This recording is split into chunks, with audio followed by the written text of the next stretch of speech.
এই পৃথিবীর মধ্যে আমি আল্লাহ যত সৃষ্টি করেছি, যা সৃষ্টি করেছি, সব সৃষ্টির ক্ষেত্রে ইন্নামা আমরুহু ইযা আরাদা শাইআন আইয়াকুলা লাহু কুন ফায়াকুন।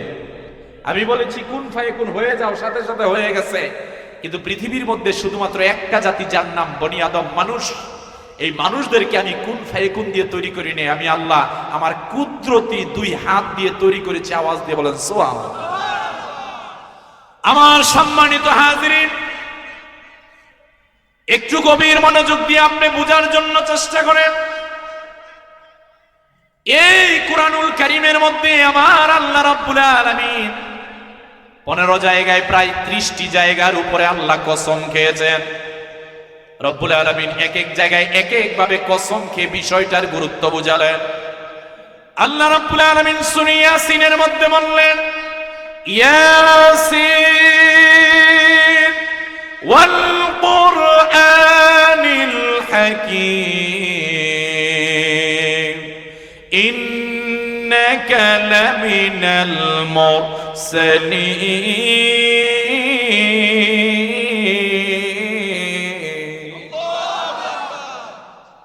আমার আল্লাহ ডাক দিয়ে বলেন, হ্যাঁ পৃথিবীর মানুষেরা শোনো শোনো, তোমাদেরকে জানিয়ে দিলাম ইয়াসিন।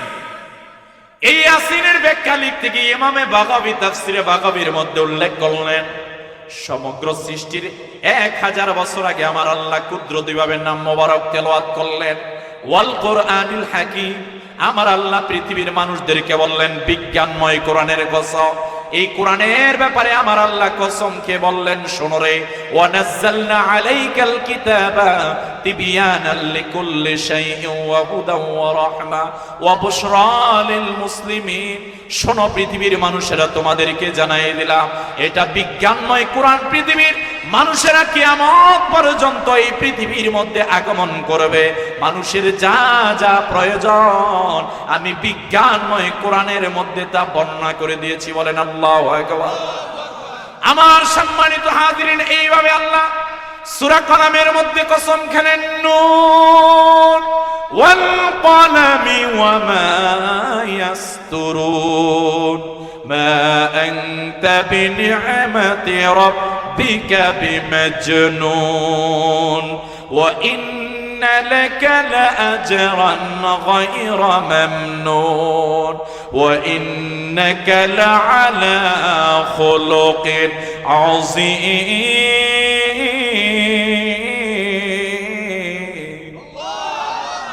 আল্লাহ এই কোরআনের মধ্যে 33টি জায়গার উপরে বললেন, এই আমি আল্লাহ সূর্যের কসম খেলাম, চন্দ্রের কসম খেলাম, সময়ের কসম খেলাম, ফজরের কসম খেলাম, কোরআনের কসম খেলাম। ও আল্লাহ, আপনি এইভাবে কত কসমই তো কোরআনের মধ্যে খেলেন আল্লাহ। এই সূরা 3-এর মধ্যে 4টা কসম আপনি কেন খেলেন? আল্লাহ বলছেন, শোনো, এই 4টা কসমকে আমি পৃথিবীর মানুষদেরকে বললাম, ও মানুষেরা, ও বনি আদম, আমি আল্লাহর সকল সৃষ্টির মাঝখানে তোমরা হলে শ্রেষ্ঠ সৃষ্টি। সম্মানিত হাজিরিন, এই সূরা 3 একজন মানুষের নৈতিক পরিবর্তনের ডিরেকশন দেয়। এই সূরা 3 একজন মানুষকে নিজের জীবন নিয়ে চিন্তা করতে শেখায়। এই সূরা 3 মানুষদেরকে আত্মশুদ্ধির পথে আহ্বান করে। আল্লাহ তাআলা কেন পরপর 4টা কসম খেলেন? মুফাসসিরিনে কেরামগণ সুয়ালে মুকাদ্দারের জবাব দিলেন, এই পৃথিবীর মধ্যে আপনি 2 চোখ দিয়ে যা কিছু অবলোকন করেন, আমরা বাংলাদেশের মানুষ, আমি গাজীপুরের মানুষ, আমাদের এখানে কাঁঠাল বেশি হয়, আম বেশি হয়। আপনারা সোনারগাঁয়ের মানুষ, আপনাদের এখানে লিচু বেশি হয়। আমার সম্মানিত হাজিরিন, তাহলে আল্লাহ রাব্বুল আলামিন যেই কোরআনটা মক্কাতুল মুকাররমায় নাযিল করলেন, ওই মক্কাতুল মুকাররমার মধ্যে একটা ফল সবচেয়ে বেশি হয়। ফলটার নাম কি? কথা বলেন। তামার, খেজুর। তাহলে আল্লাহ তো খেজুরের কসম খান নাই, আল্লাহ কসম খেয়েছেন 3 ফলে। What is the reason? কারণ কি? কারণ আমরা উত্তর শেষে দিচ্ছি। দ্বিতীয় ক্ষণে আল্লাহ বলছেন ওয়াজাইতুন। পৃথিবীর মধ্যে তো আরো তেল আছে, কিন্তু আল্লাহ অলিভ অয়েলের কথা কেন বললেন? প্রশ্ন আছে কিনা ভাই? 3 নাম্বার আল্লাহ কসম খেলেন ওয়াতুরি সিনিন। আমার আল্লাহ হাবিবুল্লাহর প্রতি কোরআন নাজিল করেছেন যেই পাহাড়ে, ও আমার সম্মানিত হাজির সাহেবেরা, আল্লাহর ঘর কাবা থেকে আপনাকে আপনার মুআল্লিম জিয়ারা করতে হেরা গুহায় এনে, নির্জন জায়গা আপনারা যারা গিয়েছেন, আমরা গিয়েছি সেখানে। ওরে ভাই, পৃথিবীর এত পাহাড় থাকতে আল্লাহ তো ওই পাহাড়ের কথা বলেন নাই, বাংলাদেশের কোন পাহাড়ের কথা বলেন নাই, পৃথিবীর অন্য অন্য কোন পাহাড়ের কথা আল্লাহ বললেন না। আল্লাহ কেন তুরে সিনার কথা বললেন? প্রশ্ন আসে কিনা? এইবার আপনি প্রশ্নের উত্তর নেন। আল্লাহর হাবিব সাল্লাল্লাহু আলাইহি ওয়াসাল্লাম সাহাবীদেরকে বললেন, শোনরে সাহাবীরা, তোমাদেরকে জানিয়ে দিলাম নাম্বার 1 তিন ফল। নবীজি বললেন, জামে সগীরের মধ্যে ইমাম সুয়ুতি হাদিস কানা উল্লেখ করলেন, লাউ কুলতু ইন্না ফাকিহাতান নাযালাত মিনাল জান্নাতি লাকুলতু হাযিহি লিআন্না ফাকিহাতাল জান্নাতি লা আযামা বি। আল্লাহর হাবিব ডাক দিয়ে বলেন, সাহাবীরা, তোমাদেরকে জানিয়ে দিলাম, আমি যদি বলতাম জান্নাত থেকে কোন ফল এই মুহূর্তে এখানে এসেছে, আল্লাহর হাবিব ডাক দিয়া বলছেন, আমি বলতাম তিন ফলের কথা, কারণ তিন ফলের মধ্যে কোনো বিচি নাই। আল্লাহর হাবিব ডাক দিয়া বলছেন, জান্নাতি ফলের মধ্যেও কোনো বিচি নাই। নবীজি বললেন, যারা এই তিন ফল খাবে এরা দুইটা অসুস্থতা থেকে মুক্তি পাবে। নাম্বার 1, নবীজি ডাক দিয়া বললেন, শোনো, আল বাওয়াসির। নবীজি 2 নাম্বার বললেন, নাকরিস। আল্লাহর যেই বান্দা এই তিন ফল নিয়মিত খাবে, নবীজি বললেন, ওই ব্যক্তিকে কখনো পাইলস রোগে আক্রমণ করবে না। বিশেষত মানুষের শরীরের মধ্যে 206টা হাড় আছে, এই 206টা হাড়ের মধ্যে যে ব্যথা বেদনা আছে, কেউ যদি নিয়মিত এই তিন ফল খেতে পারে, এই দুইটা প্রধান রোগ থেকে আমার আল্লাহ এই ফলের উসিলায় মাপ দিবেন।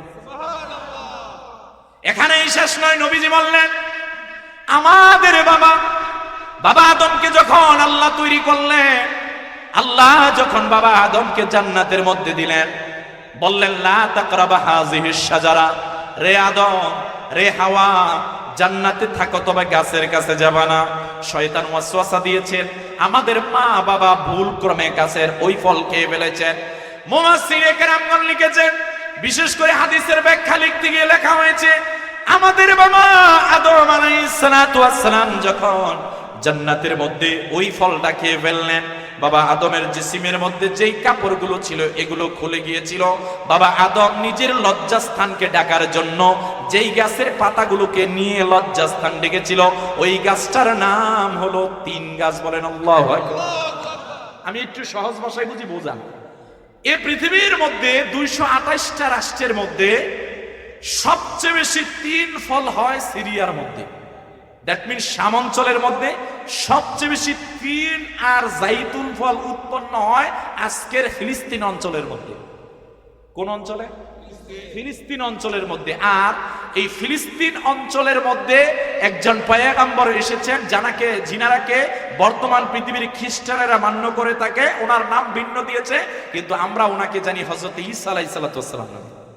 কথা বলেন না কেন? এই পয়গম্বর ঈসা আলাইহিস সালামকে আল্লাহ ইনজিল দিলেন বেতেলহামের মধ্যে, আর ওই বেতেলহামটা আজকের ফিলিস্তিন। আর ওই ফিলিস্তিন অঞ্চলের মধ্যে তিন আর জাইতুন গোটা 228টা রাষ্ট্রের মধ্যে সবচেয়ে বেশি উৎপন্ন হয়। এই আয়াত তিন আর জাইতুন দিয়ে আল্লাহ তাআলা পয়গম্বর ঈসা আলাইহিস সালামের উম্মতদেরকে ইন্টেনশন নিচ্ছেন। তাকাও, আল্লাহ বলছেন মনোযোগ দাও। কি মনোযোগ দাও? দাঁড়াও, আমি আল্লাহ বলছি। পরক্ষণে আল্লাহ বলছে, ওয়াতুরি সিনি, সিনাই পর্বত। আমার সম্মানিত হাজিরিন, এই সিনাই পর্বত বর্তমান পৃথিবীর মধ্যে একটা রাষ্ট্রটার নাম হলো মিশর। এই মিশরের উত্তর পূর্ব অংশের মধ্যে এই তুরে সিনা অবস্থিত। জমিনের নিম্নভাগ থেকে 2285 মিটার, 7497 ফুট এইটার উঁচা। আমার সম্মানিত হাজিরিন, আপনারা সকলেই জানেন, আমার আল্লাহ রাব্বুল আলামিন পয়গম্বর মূসা আলাইহিস সালাতু ওয়াস সালামের উপর একটা গ্রন্থ নাজিল করলেন, যার নাম তাওরাত। নাম কি? তাওরাত গ্রন্থ আল্লাহ তুরে সিনার এখানে দিলেন। আল্লাহ শর্ত দিলেন, মুসা রে, তুমি তুরে সিনার সেখানে যাও, 1 নাম্বার পবিত্র অবস্থায় যাও। এ মুসা, সকালবেলা অমুক সময়ে যাও, পায়ের জুতা খুলে যাও। এ মুসা, তুমি যখন একবার আমাকে বললা কাল্লামাল্লাহু মুসা তাকলিমা, তুমি বললা আমার সঙ্গে কথা বললা, যাও আমি তোমার সঙ্গে কথা বললাম। আমার আল্লাহ রাব্বুল আলামিন পয়গম্বর মুসা আলাইহিস সালাতু ওয়াস সালামকে ওই তুরে সিনার মধ্যে তাওরাত দিলেন। আপনারা জানেন বর্তমান পৃথিবীর ইহুদিরা কয়েকজনকে নবী মানে, এর মধ্যে হযরতে উযায়ের আলাইহিস সালাতু ওয়াস সালাম, এর মধ্যে সবচেয়ে বড় অংশ পয়গম্বর মুসা আলাইহিস সালাতু ওয়াস সালামকে মান্য করে। আমার আল্লাহ ডাক দিয়ে বলেন, হাবিব তামাম পৃথিবীর মানুষদেরকে আপনি জানাই দেন আমি মুসা নবীর প্রতি যে তাওরাত নাজিল করেছি, আমি মুসা নবীর উম্মতদেরকে বললাম অ্যাটেনশন দাও, দেখো আমি আল্লাহ তোমাদেরকে কি বলতেছি। তাহলে আল্লাহ পৃথিবীর খ্রিস্টান জাতিদেরকে ডাক দিলেন, পৃথিবীর ইহুদিদেরকে আমার আল্লাহ ডাক দিলেন। চতুর্থ আয়াতে আল্লাহ বললেন, ও হাযাল বালাদিল আমিন, ওগো বন্ধু আপনার যেখানে মিলাদ হয়েছে, বন্ধু আপনার যেখানে জন্ম হয়েছে, এইটা বড় দামি জায়গা গো বন্ধু। কেউ তাওরাত নেওয়ার জন্য তুরে সিনার মধ্যে যেত, কেউ ইনজিল নেওয়ার জন্য বেতেলহামের মধ্যে যেত, এক একজন সহিফা নেওয়ার জন্য এক এক জায়গায় যেত। বন্ধু পৃথিবীর মানুষদেরকে জানাই দেন আমি আল্লাহ আপনার সম্মান এত দিয়েছি, এক জায়গার মধ্যে আপনারে রাখলাম না, আমি জিব্রাইলকে আপনার খাদেম হিসাবে নিযুক্ত করলাম, যেই জিব্রাইল আমার বার্তা নিয়ে আপনার কাছে এসেছে 24,000 বার। কয় হাজার বার? এইবার আল্লাহ বলছেন ওয়াহাজাল বালাদিল আমিন, এ প্রিয় নবীজির যেখানে মিলাদ হয়েছে এইটার কসম খেলেন। আপনারা জানেন আমরা যারা মুসলমান আমরা মানি কোরআনকে। কি মানি? সবাই বলেন কি মানি? আমরা মানি কোরআনকে। এইবার আল্লাহ মুসলমানদের কাছ থেকে ইন্টেনশন নিচ্ছেন, ও মুসলমানেরা, তাহলে দেখেন বর্তমান পৃথিবীতে 9.5 কোটি মানুষ, এই 9.5 কোটি মানুষের মধ্যে আমরা 250 কোটি হলাম মুসলমান, বাকি খ্রিস্টান, বাকি ইহুদি, বাকি বৌদ্ধ, বাকি কনফুসিয়াস, বাকি অন্যান্য ধর্মের লোকেরা। আল্লাহ তাআলা 4টা কসমকে ঈসা নবীর উম্মতদেরকে ডাক দিলেন, মুসা নবীর উম্মতদেরকে ডাক দিলেন, মুহাম্মদ সাল্লাল্লাহু আলাইহি ওয়াসাল্লামের উম্মতদেরকে ডাক দিয়ে একটা চূড়ান্ত কথা বললেন, লাকাদ খালাকনাল ইনসানা ফি আহসানি তাকওয়িম, আমি আল্লাহ যত সৃষ্টি করেছি, যা সৃষ্টি করেছি, আমার সৃষ্টির মধ্যে শ্রেষ্ঠ সৃষ্টি হচ্ছে মানুষের। আমরা আল্লাহর যত সৃষ্টি আছে সবচেয়ে সুন্দর সৃষ্টি। সুবহানাল্লাহ বলবেন না? আমার সম্মানিত হাজিরিন, মানুষকে আল্লাহ বানালেন, এই মানুষকে বানিয়ে আল্লাহ পরক্ষণেই বললেন ইল্লাল্লাযীনা আমানু ওয়া আমিলুস সলিহাত, ও পৃথিবীর মানুষেরা রে শোনো শোনো, তোমাদেরকে জানাই দিলাম যার কাছে থাকবে ঈমান, যার কাছে থাকবে নেক আমল, আমার আল্লাহ বড় চমৎকার করে একটা ওয়াদা দিলেন, এমন একটা জান্নাত দিবেন যেই জান্নাত অফুরন্ত। আমার বাড়ি মজলিসের আজকের এই মাহফিলের শ্রোতাবৃন্দ, এইবার আপনি একটু বোঝার জন্য চেষ্টা করেন, আল্লাহ তাআলা আমাদেরকে এই পৃথিবীর মধ্যে বানালেন মানুষ হিসাবে। একটা কথা বুঝে নেন, শুধুমাত্র যার 2টা চোখ আছে, যার একটা মাথা আছে, যার 2টা হাত 2টা পাও আছে, সে কিন্তু মানুষ না। কথা বল না? ও পারিপার্শ্বিকগত দিক থেকে বলা যেতে পারে, ওই আমরা ছোট্টবেলা লিখেছি গরুর রচনা, ছোট্টবেলা লিখেছি মানুষের রচনা। কথা বল না? আরে মানুষ সে নয় যে তার রবকে চিনতে পারে না, আরে মানুষ সে নয় যে তার প্রিয় হাবিব মুহাম্মদ সাল্লাল্লাহু আলাইহি ওয়াসাল্লামকে চিনতে পারে না, মানুষ সে নয় যার কাছে মনুষ্যত্ব নাই। কথা বলেন ঠিক কি? যার কাছে আমার নবীজির আখলাক নাই, যার কাছে মানুষের খেদমত নাই, যার কাছে মানুষের কল্যাণকামিতা নাই, সে মানুষের কাতারের মধ্যে আসতে পারে না। কথা বলেন ঠিক কি? তাহলে আমার সম্মানিত হাজিরিন, আপনি জানলেন পৃথিবীর মধ্যে শ্রেষ্ঠ, এই পৃথিবীর মধ্যে শ্রেষ্ঠ মানুষের মধ্যে আমি একজন মানুষের জীবনের কথা আমি বলছি। প্রিয় ভাইয়েরা আমার, বন্ধুরা আমার, একটু মনোযোগ দিয়ে আপনি বোঝার জন্য চেষ্টা করেন। আমার নবীজি যখন আরবের মধ্যে দাওয়াত দিলেন, আল্লাহর হাবিব যখন হিজরত করে মদিনাতুল মুনাওয়ারার মধ্যে গেলেন, মদিনার মানুষগুলো নবীজির কাছে আসলেন, সবাই বললেন তলা আল বাদরু আলাইনা মিন সানিয়াতিল ওয়াদাই। আল্লাহর হাবিবকে এক একজন এক এক ভাবে ইস্তেকবাল জানালেন। আল্লাহর হাবিব সাল্লাল্লাহু আলাইহি ওয়াসাল্লাম মদিনার মানুষদেরকে যেই বিষয়টা শিক্ষা দিলেন, শোনো তোমরা মানুষ, তবে তোমাদের মাঝখানে শ্রেষ্ঠ ওই মানুষ যার ভিতরে থাকবে ঈমান, যার ভিতরে থাকবে নেক আমল। শোনো, যার কাছে ঈমান নাই, যার কাছে নেক আমল নাই, তার কবর সুখময় হবে না, তার মৃত্যু সুখময় হবে না, তার আল্লাহর সামনেও দাঁড়ানো সুখময় হবে না। কথা বলেন ঠিক কিনা? নবীজি দাওয়াত দিলেন। আল্লাহর হাবিবের সাহাবীর নাম হযরতে খুবাইব রাদিয়াল্লাহু তাআলা আনহু। সাহাবী খুবাইব আল্লাহর হাবিবের সামনে যখন দাঁড়ালেন, নবীজি বললেন, খুবাইব আমার কাছে আসো। ওই যে মদিনার সীমান্তবর্তী এলাকার একটা গোত্রের মানুষেরা এসেছে। খুবাইব, তোমারে বললাম তুমি ওই গোত্রটার কাছে যাও দিনের দাওয়াত নিয়ে, কারণ গোত্রের কয়েকজন এসেছে আমার কাছে মুসলমান হয়ে গেল, বাকি গোত্রের লোকদেরকে তুমি দাওয়াত দাও। হযরতে খুবাইব আল্লাহর হাবিবের আদেশ পেয়ে ওই গোত্রের কাছে গেলেন। ঘটনাক্রমে ওই গোত্রের লোকগুলো ছিল মুনাফিক। আল্লাহর হাবিবের সাহাবী হযরতে খুবাইব রাদিয়াল্লাহু তাআলা আনহু যখন গেলেন, সাহাবীর দুইটা হাতকে বেঁধে ফেললেন শিকল দিয়ে। ওই গোত্রের লোকেরা আল্লাহর হাবিবের সাহাবীকে মদিনা থেকে মক্কায় নিয়ে গেল। মক্কার মধ্যে একটা গোত্র ছিল তানঈম গোত্র। এই তানঈম গোত্রের বিশাল বড় এক মাঠের মধ্যে আবু জাহেল, সফওয়ান ইবনে উমাইয়া এলান করে দিল, আরে মক্কার মানুষেরা শোনো শোনো, কে কোথায় আছো ফিরে আসো আমার কাছে। আবু জাহেল, সফওয়ান ইবনে উমাইয়া এই কথা বললেন, একটাবার জেনে নাও মুহাম্মদ সাল্লাল্লাহু আলাইহি ওয়াসাল্লামকে আমরা সবচেয়ে বেশি ঘৃণা করি। হয় না? আরো আওয়াজ দিয়ে বলেন, ডাক দিয়ে বলেন, আল্লাহর হাবিবকে আমরা সবচেয়ে বেশি ঘৃণা করি। আমরা নবীজির একজন সাহাবীকে পেলাম যার নাম খুবাইব। আজকে মক্কার প্রান্তরে এমন বড় একটা শাস্তি তাকে দিব রে। কথা বলে সে যে আমলের কথা বলে, সে যে বলে পৃথিবীর মধ্যে সবচেয়ে গরিব হয়ে সবচেয়ে ধনী নাকি। আমরা বুঝিয়ে দিব আজকের পর থেকে কেউ যাতে মুসলমান না হতে পারে। বলেন নাউজুবিল্লাহ। মদিনার তানঈম গোত্রের সামনে এলান করা হলো, কে কোথায় আছো আসো। সবাই আসলেন। আরে একে একজন ডাক দিয়ে বলছেন, তিনি হচ্ছেন প্রিয় নবীজি মুহাম্মদ সাল্লাল্লাহু আলাইহি ওয়াসাল্লামের সাহাবী হযরত খুবাইব রাদিয়াল্লাহু তাআলা। এই খুবাইব রাদিয়াল্লাহু তাআলার কাছে আবু জাহেল গেলেন, গিয়ে বললেন, এ খুবাইব, শুনেছি তুমি নাকি আল্লাহর হাবিব সাল্লাল্লাহু আলাইহি ওয়াসাল্লামকে অনেক বেশি ভালোবাসো, শুনেছি তুমি নাকি ঈমানকে নিজের মধ্যে নিয়েছো।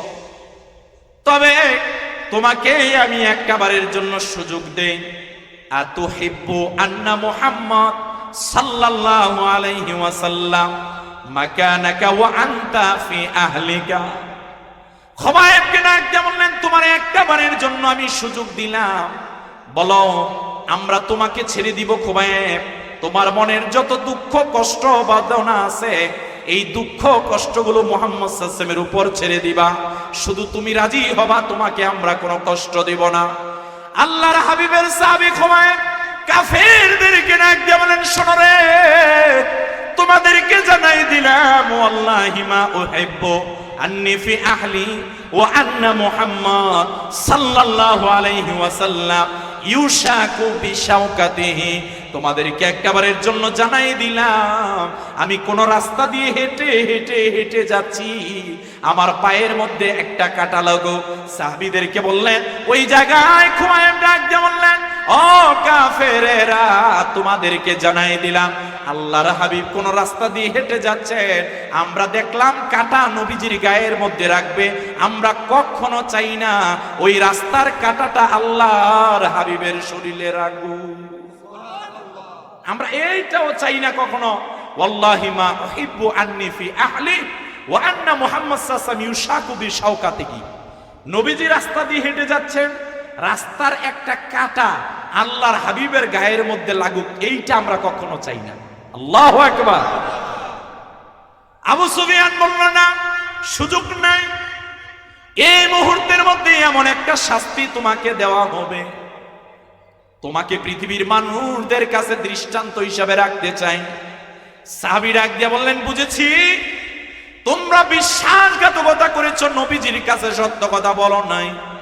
মনে হয় আমি অন্তিম শয্যার মধ্যে দাঁড়িয়ে রয়েছি, যদি এই মুহূর্তের মধ্যে আমি এখান থেকে দুনিয়ার এই জায়গা থেকে বিদায় নিয়ে চলে যাই, আমার কোনো দুঃখ থাকবে না। তবে আমার চলে যাওয়ার মুহূর্তের পূর্বে আমি একটা জিনিস চাই, আমাকে একটু ওযুর পানি দিবা, আমি ওযু করব, তারপর 2 রাকাত নামাজ আমি পড়তে চাই। বলেন আল্লাহু আকবার। আমি শুধু 2টা রাকাত নামাজ পড়তে চাই। মনে রাখবেন, আমাদের মুসলমানদের সবচেয়ে বড় দৌলতের নাম নামাজ। কথা বলেন, আমাদের সবচেয়ে বড় দৌলতের নাম নামাজ, কিন্তু আমরা নামাজ পড়ি না। আমি কি অবাস্তব কিছু বললাম? আমরা পড়তে চাই না, আমাদের মনটা দিলটা কেমন জানি নষ্ট হয়ে গেছে। অথচ মুমিন সেই ব্যক্তি, আনতা আবুদাল্লাহা কান্নাকা তারাহু ফাইন লাম তাকুন তারাহু ফাইন্নাহু ইয়ারাক। আরে মুমিন তো সেই ব্যক্তি, সে যখন সিজদা দিবে তার সিজদার মধ্যে আল্লাহকে দেখতে পাবে। ও ভাই, আমাদের কি ওই নামাজ হয় নাকি? ওই নামাজ হয় না ভাই। আমাদের এই ভিতরের জায়গাটা পরিষ্কার হচ্ছে না ভাই। আমাদের ভালো কাজ ভালো লাগে না ভাই। আমরা খারাপ কাজ, এখানে মনে করেন অন্য জায়গায় গানের কোন অনুষ্ঠান হতো, কি লোক হয়েছেন আপনারা, 10 ডাবল বেশি লোক হইতো। কথা বলেন না কেন? আমাদের দিল শক্ত হয়ে গেছে, আমাদের এখন ভালো কাজ ভালো লাগে না। অথচ সাহাবায়ে কেরাম যখনই কোনো বিপদের মধ্যে পড়তে, সাহাবায়ে কেরামগণ বিপদের মধ্যে ইয়া আইয়ুহাল্লাযীনা আমানুস্তাঈনু বিস-সাবরি ওয়াস-সালাহ, সাহাবায়ে কেরামগণ বিপদের মধ্যে একটা হলো ধৈর্য ধরতেন, আরেকটা হলো ওনারা নামাজ পড়তেন। কথা বলেন ঠিক কি? আমার সম্মানিত হাজিরিন, সাহাবী এবার সুন্দর মতো ওযু করলেন। ওযু সম্পূর্ণ হওয়ার পর তিনি এইবার 2টা রাকাত নামাজ পড়লেন। আকাশপণে আল্লাহর দিকে তাকিয়ে বলেন, মালিক, আমার মনে হয় আমি দুনিয়া থেকে বিদায় নিয়ে চলে যাব। দুনিয়ার অন্তিম সজ্জায় হযরতে খোবাইবকে অনেক ধরনের শাস্তি দেওয়া হয়েছিল, এইটা আমি বলতে চাচ্ছি না। আমি একটা বিষয় বোঝানোর জন্য এই ঘটনাটা বলছি। আমাদের আজকের মাহফিলের প্রধান আলোচক, যার অপেক্ষায় অপেক্ষমান, বিশিষ্ট ইসলামী চিন্তাবিদ, সারা বাংলার আলোড়ন সৃষ্টিকারী, আমাদের সকলার সুপরিচিত আলহাজ হযরত মাওলানা কারি সোহাইব আহমদ আশরাফি হুজুর, তিনি আমাদের মধ্যে শুভাগমন করেছেন। নারে তাকবীর, নারে তাকবীর। আল্লাহ কবুল করুক, আমিন বলবেন না? খুবই 5-7 মিনিটে, অল্প সময়ের ভিতরে তিনি চলে আসবেন। মারহাবা বলবেন না? খুশি না বেজার? আমি তো বারবার বলতেছি যে আমি ঘরের মানুষ, আমি বাতি দেখছি ছেড়ে দিব। কথা কর না, অন্য জায়গায় ওয়াজ হবে, জুমাবারে তো শোনেনি। আল্লাহ কবুল করুক, আমিন বলবেন না? আল্লাহ আমাদের এই ভালোবাসা মিল বন্ধনকে একেবারে জান্নাত পর্যন্ত কবুল করুক, আমিন বলেন। সাহাবী বলছেন যে আমাকে জাস্ট 2টা রাকাত নামাজের সুযোগ দিতে হবে। তিনি 2 রাকাত নামাজ পড়লেন। আকাশের দিকে রবকে ডাক দিয়ে বলছেন, রব, আমার কাছে আছে ঈমান, আমার কাছে আছে নেক আমল। ঈমান বলতে কি আমি আপনাকে দেখি নাই, আমি আপনার হাবিবকে শুধু দেখেছি, ঈমান এনেছি। নেক আমল কি? আমি জানি বিপদের চরম মুহূর্তের মধ্যে ধৈর্য ধরতে হবে, জীবনের পরম মুহূর্তের মধ্যে নামাজ পড়তে হবে। রব, আমি 2 রাকাত নামাজ পড়ে আমার জীবনকে আজকে আপনার জন্য আমি হাদিয়া করে দিই। সাহাবী থেকে দুনিয়া থেকে বিদায় নিয়ে চলে গেলেন। আরেক সাহাবীর নাম সাইদ ইবনে আমির আল-জুমাহি। তিনি বললেন, আমি ওই জায়গার মধ্যে, ওই মাঠের মধ্যে ছিলাম। আমি দেখলাম খোবাইবের হাতগুলো কিভাবে আলাদা করা হয়েছে, আমি দেখলাম শরীর থেকে পা গুলোকে কিভাবে আলাদা করা হয়েছে। একটা বারো খোবাইব নিজের জীবনের মধ্যে কষ্ট আনেন নাই, প্রতিবার এই কথা বলেছেন, আমার কোনো কষ্ট নাই, কারণ আমার আল্লাহ দেখতেছেন। কে দেখতেছেন? আসতে বলবেন না, কে দেখতেছেন?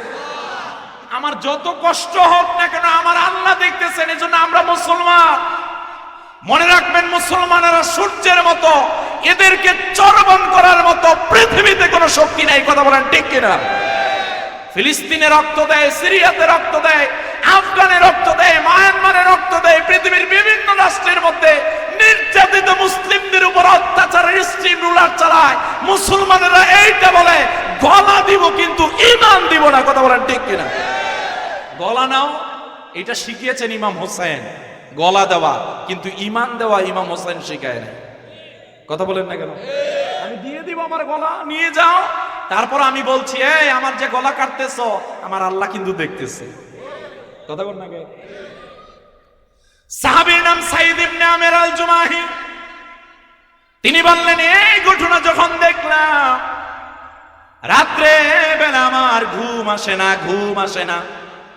পরের দিন আমি রওনা হয়ে গিয়ে আল্লাহর হাবিবের কাছে গেলাম।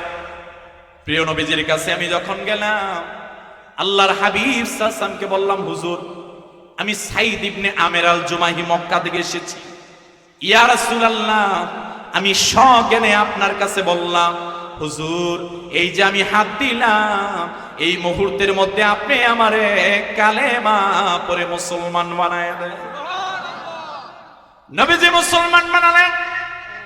আল্লাহর হাবিব যখন দুনিয়া থেকে চলে গেলেন, দ্বিতীয় খলিফা সাইয়েদনা ওমর রাদিয়াল্লাহু তাআলা আনহুর জামানার মধ্যে এই সাইদ ইবনে আমের আল জুমাহিকে বর্তমান সিরিয়া হিমস অঞ্চলের জন্য গভর্নর হিসাবে পাঠালেন। দেখেন, আমি যেই বিষয়টা বুঝাতে যাচ্ছি ভালো মানুষ, আরেকটা বুঝাবো খারাপ মানুষ, জানি না কতটুকু বুঝাতে পারবো, একটু বুঝে নেন আপনি।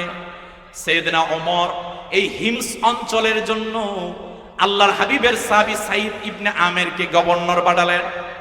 আমিরুল মুমিনিন গভর্নরকে খোঁজ খবর নেওয়ার জন্য সিরিয়া অঞ্চলের মধ্যে তিনি গেলেন। সিরিয়া অঞ্চলের মানুষদের কাছে প্রশ্ন করলেন, এই সিরিয়ার মানুষেরা, হিমস অঞ্চলের মানুষগুলো আমার কাছে আসো, তোমাদের কি গভর্নরের বিরুদ্ধে কোনো অভিযোগ আছে নাকি? অঞ্চলের মানুষগুলো ডাক দিয়ে বলছেন, হ্যাঁ হ্যাঁ হ্যাঁ, আমাদের যিনি গভর্নর, আমাদের গভর্নরের বিরুদ্ধে আমাদের অভিযোগ আছে চারটা। কয়টা? সবাই বলেন কয়টা? আমাদের যিনি গভর্নর, আমাদের গভর্নরের বিরুদ্ধে চারটা অভিযোগ আছে। মানে কি? রাষ্ট্রের যিনি সর্বোচ্চ মেয়র, ওই অঞ্চলের ক্ষমতাশীল, ওনার বিরুদ্ধে আমাদের অভিযোগ আছে। বলছি কি অভিযোগ? এক নাম্বার অভিযোগ, তিনি প্রতিদিন সকালবেলা দেরিতে ঘর থেকে বাইর হন। দুই নাম্বার অভিযোগ, তিনি রাত্রেবেলা কারো ডাকে সাড়া দেন না। তিন নাম্বার অভিযোগ, তিনি মাসে একদিন বাড়ি থেকে বাহিরই হন না। চার নাম্বার অভিযোগ, তিনি মাঝে মধ্যে হঠাৎ অজ্ঞান হয়ে যান। আল্লাহু আকবার।